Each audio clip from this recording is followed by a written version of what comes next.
Exams में भी जो एंगल शो हो रहे हैं हमारे पास, इंसिडेंस और रिफ्लेक्शन के जो दोनों एंगल्स हमारे पास शो हो रहे हैं वो दोनों हमारे पास सेम है। यहाँ पे भी दोनों एंगल 30 डिग्री के हैं और यहाँ पर भी दोनों एंगल हमारे पास 45 डिग्री के हैं।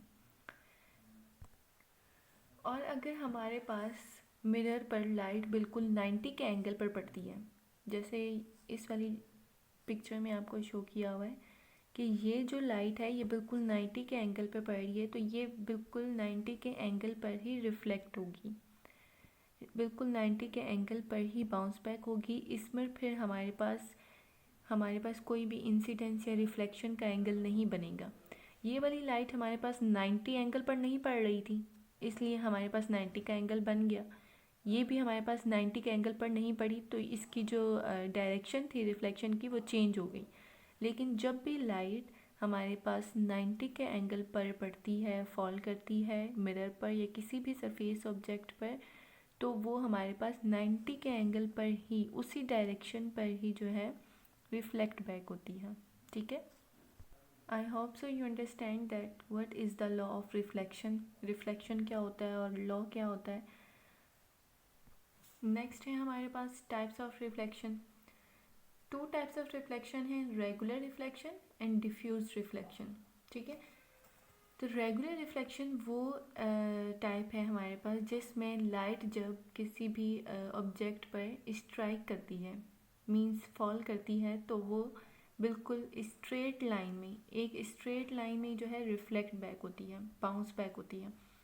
मींस के और ये तब मुमकिन होता है जब हमारे पास ऑब्जेक्ट है या तो वो स्मूथ हो, फ्लैट हो और शाइनी सरफेस हो, जैसे ग्लास, वाटर और पॉलिश्ड मेटल। इस तरह के जो ऑब्जेक्ट्स हैं ये स्मूथ, शाइनी या फ्लैट होते हैं, जिनकी वजह से लाइट जो है स्ट्रेट लाइन में ही, एक स्ट्रेट लाइन में बाउंस बैक होती है, रिफ्लेक्ट होती है।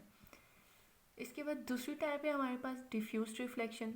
डिफ्यूज रिफ्लेक्शन में क्या होता है कि जो हमारे सरफेस होती है वो स्मूथ नहीं होती है। ठीक है, तो जब लाइट स्ट्राइक करती है, जब लाइट उस पर फॉल करती है, तो वो एक स्ट्रेट लाइन में जो है रिफ्लेक्ट नहीं होती है। इसमें और इस पर आपको फ़र्क बिल्कुल साफ बाज़ नज़र आ रहा है कि यहाँ पर लाइट कैसे रिफ्लेक्ट कर रही है और यहाँ पर कैसे रिफ्लेक्ट कर रही है। ठीक है, जब भी हमारे पास कोई रफ़ सरफेस होगी, जैसे कि पेपर, कार्डबोर्ड, चेयर, जब भी ये जो है हमारे पास रफ़ सरफेस है, जब भी हमारे पास रफ़ सरफेस होगी तो लाइट जो है वो एक स्ट्रेट लाइन में, मींस पैरेलल डायरेक्शन में रिफ्लेक्ट नहीं करेगी, उसकी डायरेक्शंस डिफरेंट होंगी। यहाँ पर आपको डिफरेंट डायरेक्शंस नज़र आ रही है, यहाँ पर जो डायरेक्शन है वो सेम है।